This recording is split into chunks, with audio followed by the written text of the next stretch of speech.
So we are moving to a next term that is called microservice. तो microservice basically है क्या? तो microservice is just a web service. तो web service को ही हम micro service बोलते हैं. बस डिफरेंशिएशन ये है कि अगर हम वेब सर्विस को छोटा बनाए, स्मॉल बनाए और एसआरपी बेस्ड बनाए. एसआरपी का मतलब होता है सिंगल रिस्पॉन्सिबिलिटी प्रिंसिपल, यानी कि एक वेब सर्विस सिर्फ एक ही काम करती हो, एक से ज्यादा काम नहीं करती हो, तो it is become micro services. तो स्मॉल एंड सिंगल रिस्पॉन्सिबिलिटी के साथ जो बनती है that is become a micro service. तो इसका मतलब अगर आप वेब सर्विस बना रहे हो तो आप उन्हीं को माइक्रो सर्विसेज में कन्वर्ट कर सकते हो. इसका मतलब there is no need to learn any new technology. आपके वो सोप बेस्ड हो, रेस्ट बेस्ड हो, it doesn't matter, it's a micro service at the end. तो according to the Netflix architect, loosely coupled service oriented architecture with bounded countries. इसका मतलब ये कि हम ऐसी सर्विसेज बना रहे हैं जो बिल्कुल इंडिपेंडेंट है, जो किसी पे भी डिपेंडेंट नहीं है. तो वो मेरे पास माइक्रो सर्विसेज है, यानी कि हर एक सर्विस के पास अपना एक रोल, अपना एक पावर है जो अपने लेवल पे काम करती है और वो इंडिपेंडेंट काम करती है. और किसी एक सर्विस के डाउन होने पे मेरी एप्लीकेशन कभी भी डाउन नहीं होती, क्योंकि सब स्मॉल है और सब डिप्लॉयड है अलग अलग.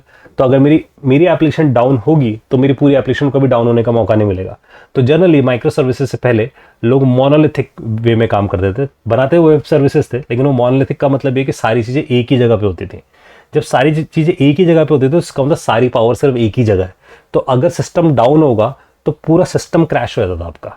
तो सिस्टम की जो अवेलेबिलिटी होती थी वो 100% होती थी या 0% होती थी. लेकिन यहाँ पर कभी 0% पे नहीं जाएगा आपका system, because your web services are small and they are deployed in a different places. तो मैं बोल सकता हूँ उसे क्लस्टर फॉर्म में हमने उसे डिप्लॉय करके छोड़ रखा है. तो micro service is just architectural practice. सिर्फ आर्किटेक्चरल प्रैक्टिस है कि how you organise your web services on different machines और डिफरेंट प्लेटफॉर्म्स. और अब हमें कुछ ऐसा करने की जरूरत भी नहीं है कि एज अ डेवलपर कि मैं एक ही वेब सर्विस को बनाने के लिए एक ही टेक्नोलॉजी सीखूं. I can create in a different technologies और फिर मैं उन्हें इंटीग्रेट करके चला सकता हूं, जैसा वेब सर्विस करती थी. तो micro service is doing the same thing. तो इसे अंडरस्टैंड करने के लिए आप ऐसा सोच सकते हो, जैसे मैंने यहाँ पर एवेंजर की टीम का फोटो डाल रखा है, क्योंकि हर एवेंजर के पास अपनी एक पावर है, राइट. तो हर एवेंजर अपनी एक पावर लेके बैठा है. तो आप सोच सकते हो दीज आर माइक्रो सर्विसेज, अलग अलग है सब, सबके पास अपनी एक पावर है. तो किसी के एक के डेड होने पे या एक के अनअवेलेबल होने पे पूरी टीम काम कर सकती है. बाकी सब लोगों के पास अलग अलग वेराइटी ऑफ पावर बनी हुई है. तो these are small and it is SRP based, single responsibilities है सबके पास अपनी अपनी, right. So we have a high level overview of micro service. तो वी कैन से कि अगर हम माइक्रो सर्विसेज बना रहे हैं तो माइक्रो सर्विसेज के इनसाइड क्या हो सकता है, उसके अंदर हमारा डेटाबेस लॉजिक भी हो सकता है, हेल्पर मतलब कुछ बिजनेस लॉजिक भी हो सकता है, राउटिंग मतलब कि कहाँ जाएगा, लॉगिन पे जाएगा, रजिस्ट्रेशन पे जाएगा, और एक मिडलवेयर भी हो सकता है उसके साथ, अगर हमें कोई प्री या पोस्ट प्रोसेसिंग करानी है तो. और single feature implementation, that is the crux. इसका मतलब आप ये सोचो कि आप लॉगिन बना रहे हो तो ऑफकोर्स के लॉगिन के अंदर डेटाबेस का लॉजिक होगा, ऑफकोर्स उसके अंदर कुछ बिजनेस लॉजिक हो सकता है, ऑफकोर्स उसके अंदर लॉगिन या रजिस्ट्रेशन या प्रोफाइल ऐसे फीचर हो सकते हैं, ऑफकोर्स उसके अंदर प्री प्रोसेसिंग पोस्ट प्रोसेसिंग हो सकते हैं. लेकिन ये सिंगल फीचर इंप्लीमेंटेशन, इसका मतलब हमने यूजर के लिए एक फीचर इंप्लीमेंट कर दिया which contain login, which contain registration, which contain profile. तो it is like a micro service. तो इससे पहले जो एप्लीकेशंस बन रही थी दोज आर मोनोलिथिक एप्लीकेशंस. तो जो मोनोलिथिक एप्लीकेशंस थी वो असल में ट्रेडिशनल थी. इसका मतलब पुराना स्टाइल था, एक ही जगह पूरी एप्लीकेशन डालते थे. That's why I am using a big container contain entire application, पूरी एप्लीकेशन एक जगह. It means all the feature of application placed on a one place. इसका मतलब अगर आप किसी शॉपिंग बना रहे हो तो शॉपिंग में ऑर्डर का फीचर, ऐड टू कार्ट का फीचर, डिलीट कार्ट का फीचर, यूजर का फीचर, उसकी हिस्ट्री देखने का फीचर, पेमेंट का फीचर, सब कुछ आपने एक ही जगह रख दिया है. तो अब या तो वो 100% अवेलेबल है या वो अवेलेबल ही नहीं है आपके पास, राइट. और उसे स्केल करना बहुत मुश्किल है ऐसी एप्लीकेशंस को, क्योंकि सब कुछ एक जगह आपने रखा हुआ है, तो उसे स्केल करना बहुत मुश्किल है. सो थिंक अबाउट गाइस कि अगर मैंने एक शॉपिंग बनाई है और उस शॉपिंग में एक बिग बिलियन सेल चल रही है, तो ऑफ कोर्स मेरे यूजर्स पेमेंट ज्यादा करेंगे, मेरे यूजर ऑर्डर ज्यादा करेंगे, तो ये चीजें ज्यादा होने वाली है मेरे पास. लेकिन हिस्ट्री, ऑर्डर हिस्ट्री बहुत कम चेक करेंगे लोग उस टाइम पे, क्योंकि वो सिर्फ पेमेंट्स करने पे ज्यादा बिलीव करेंगे, ऑर्डर बुक करने पे ज्यादा बिलीव करेंगे. सर्चिंग ऑफ आइटम्स भी कम होंगी, क्योंकि डायरेक्ट में दिखा सकता हूँ कि कौन कौन सी चीजों पे डिस्काउंट्स अवेलेबल है, तो उन डिस्काउंट चीजों पे जाकर फटाफट चीजें खरीद सकते हैं.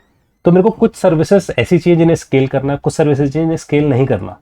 तो ये इसका मतलब some of the need high scale, some of the need do not need a scale. This is not possible in monolithic application. इसका मतलब मेरे को पूरी एप्लीकेशन को स्केल करना होगा या पूरी एप्लीकेशन स्केल ही नहीं करना पड़ेगा, राइट। तो स्केलेबल एप्लीकेशन नहीं होती कभी भी monolithic application. So you can think about कि monolithic application is like this. तो जैसे अगर आपने एवेंजर मूवी देखी, तो एवेंजर मूवी के अंदर हमारे पास जो विलन है उसके पास सारी पावर है, all the powers inside him. तो सबकी पावर एक जगह रख के बैठा है। It's same like monolithic application, सारी पावर एक जगह रख के बैठा हुआ है।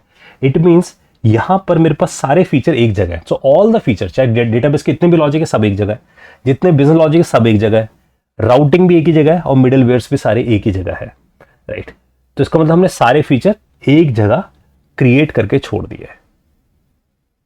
तो this is the difference between a monolithic and your microservice based architecture. Let's understand with one more example. हम एक शॉपिंग का एग्जांपल लेते हैं। सपोज मैं Node.js में कोई एप्लीकेशन क्रिएट कर रहा हूं और उस Node.js के अंदर मैं जितने भी फीचर्स है सब एक ही सर्वर पर डिप्लॉय करने की कोशिश कर रहा हूं। तो मेरे पास एक सर्वर है, उसमें यूजर साइन अप का फीचर भी है, या शो आइटम्स का फीचर भी है, या फिर मेरे पास बाय प्रोडक्ट्स का फीचर भी है। तो सारे features all are in a one server. तो आप ऐसे सोच सकते हो जैसे कि हमारे पास यहाँ सारे फीचर्स हैं।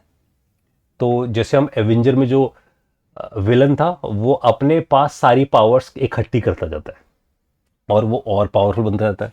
तो हम बिल्कुल ऐसा हो सकता है कि हमारा जो सर्वर है वो भी ज्यादा पावरफुल बनता जा रहा है, राइट।